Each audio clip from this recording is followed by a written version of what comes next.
মেয়েদের কি নিজস্ব কোনো বাড়ি আছে? যেখানে জন্ম, যেখানে বেড়ে ওঠা, সেটা বিয়ের পর হয়ে যায় বাবার বাড়ি, না হয় ভাইয়ের বাড়ি। তারপরের যে জীবনটা, যেখানে শ্বশুর বাড়ি আছে, স্বামীর বাড়ি আছে, তুমি সেই বাড়ির জন্য জীবন দিয়ে দেবে, প্রাণপাত করে দিবে। তারপরও সেই বাড়িটা তোমার কোনো দিন হবে না। তাই প্রতিটা মেয়ের নিজস্ব একটা বাড়ির খুবই প্রয়োজন। হ্যালো এভরিওয়ান, আসসালামু আলাইকুম। যে যেখান থেকে এই ভিডিওটা দেখছেন, আশা করি সবাই ভালো আছেন এবং সুস্থ আছেন।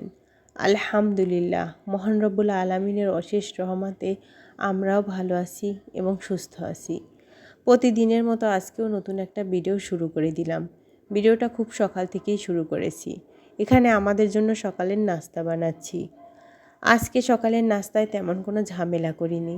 সকালের নাস্তায় একটু সেমাই রান্না করেছিলাম, ওটা দিয়ে সকালের নাস্তা করে নিচ্ছি। আজকে বেবির জন্য তেমন কোনো নাস্তার আয়োজন করিনি, যেহেতু ওকে আমরা সেমাই রান্না করেছি ওটা দিয়ে একটু খাইয়ে দেব। ও চিনি খায় না, তাই ওর জন্য আগে একটু উঠিয়ে রেখে দিয়েছি। আর যেহেতু ওর এখন পর্যন্ত 2 বছর হয় নাই, তাই ওকে এখন পর্যন্ত চিনিটা আমি দেই না, স্কিপ করি।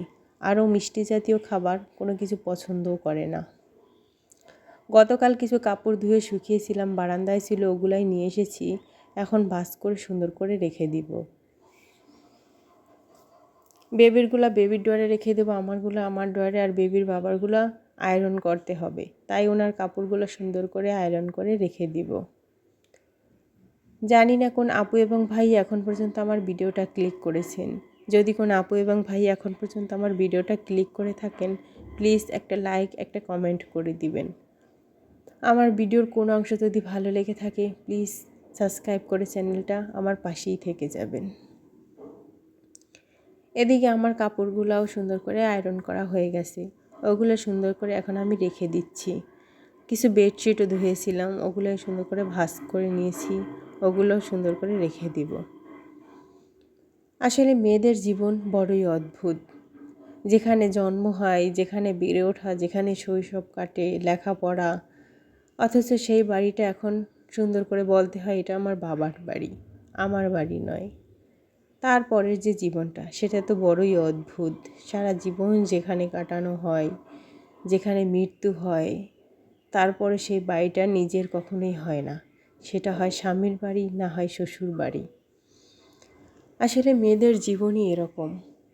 তাই একটা মেয়ের খুবই প্রয়োজন নিজের একটা বাড়ি, যেটা সে গর্ব করে বলতে পারবে এটা আমার বাড়ি। এখানে আমি বেবিকে একটু কমলা ছিলে দিয়েছিলাম, এটা দুপুরের আগেই, রান্নার আগে। যাদের বাচ্চারা খাবার নিয়ে খুবই ঝামেলা করে, তাদের আসলে কষ্টের শেষ নেই। কোনটা খাবে, কোনটা দিব, নষ্ট করে ফেলে দেয়, এরকম সমস্যা আমাদের হয়েই থাকে। আসলে আমার মনে হয় এখন সব বাচ্চারাই খাওয়া দাওয়া নিয়ে ঝামেলা করে। আমি প্রায় আপুদের ভিডিওতেই দেখি যে বেবি খেতে চায় না, ঝামেলা করে খাওয়া নিয়ে, খেতে চায় না। জানি না কেন এরকম করে বাচ্চাগুলা। আমার বেবিটাও এরকম করে, মাঝে মধ্যে খায় সুন্দর করে, কিন্তু মাঝে মধ্যে একদমই খাওয়া দাওয়া ছেড়ে দেয়। এখানে আমি বেসিনটা পরিষ্কার করে নিয়েছি। বেসিনটা প্রতিদিনই পরিষ্কার করতে হয়, তাই তারপরও সাবান দিয়ে সুন্দর করে আরও একটু পরিষ্কার করে নেই।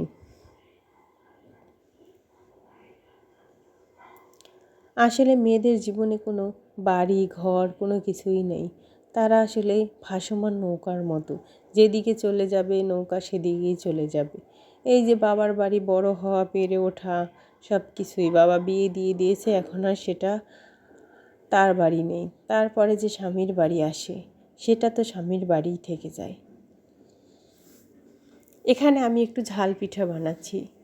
ঝাল পিঠাটা একটু চিনি, একটু লবণ, আসলে আমরা মনে হয় সবাই কম বেশি পারি এই ঝাল পিঠাটা বানাতে।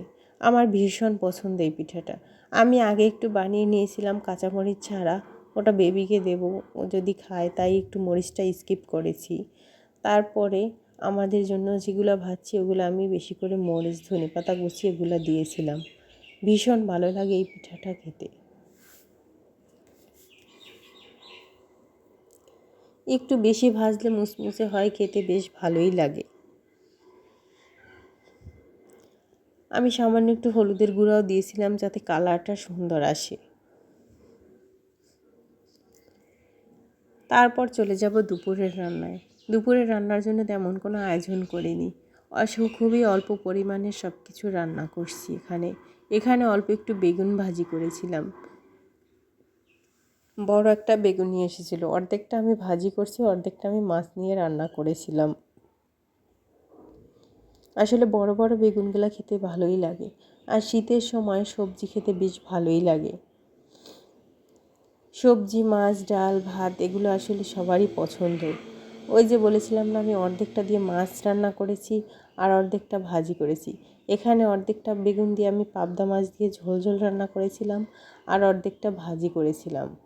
ভীষণ ভালো লাগছিল খেতে। আমি খাওয়ার পরই ভয়েস ওভারটা করছি।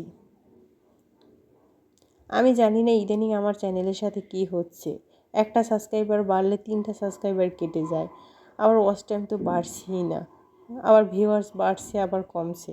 আমার এই চ্যানেলটার বয়স খুব বেশি দিন হয় নাই, তারপরও এরকম সমস্যা হচ্ছে। কেন হচ্ছে আসলে সেটা আমি বলতে পারবো না। এদিকে আমি একটু সবজি রান্না করেছিলাম, ওটা কিছুটা ধনেপাতা কুচি দিয়ে নামিয়ে নিচ্ছি। এখানে ফুলকপি, সিম, আলু, তারপর টমেটো এগুলো দিয়েই আমি সবজিটা রান্না করেছিলাম। শীতের যত রকম সবজি থাকে সবগুলোই আমি একটু একটু করে দিয়ে তারপরে এই সবজিটা আমি গুঁড়ো চিংড়ি মাছ দিয়ে রান্না করেছি। আসলে সব রকম সবজি মিক্সড করে রান্না করে ধনেপাতা কুচি দিয়ে খেতে আসলে বেশ ভালোই লাগে আমার কাছে, তাই আমি মাঝে মধ্যে এরকম রান্না করি। এদিকে আমার মাছ রান্নাটা হয়ে গেছে, ওটাই আমি কিছুটা ধনেপাতা কুচি দিয়ে নামিয়ে নিচ্ছি।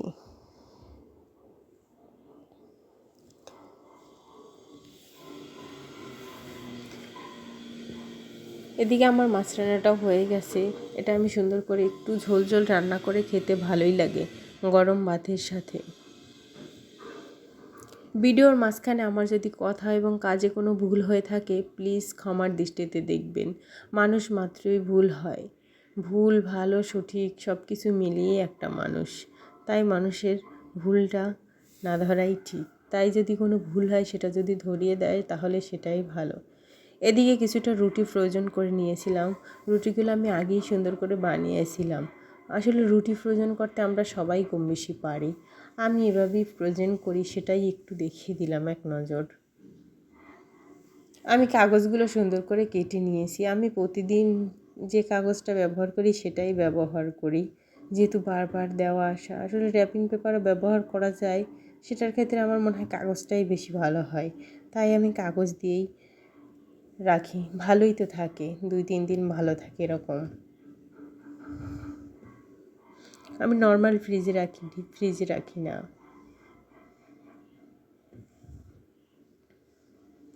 আমি সমস্ত রুটিগুলো রেখে দিচ্ছি, এটা এখন আমি ফ্রিজে রেখে দিব।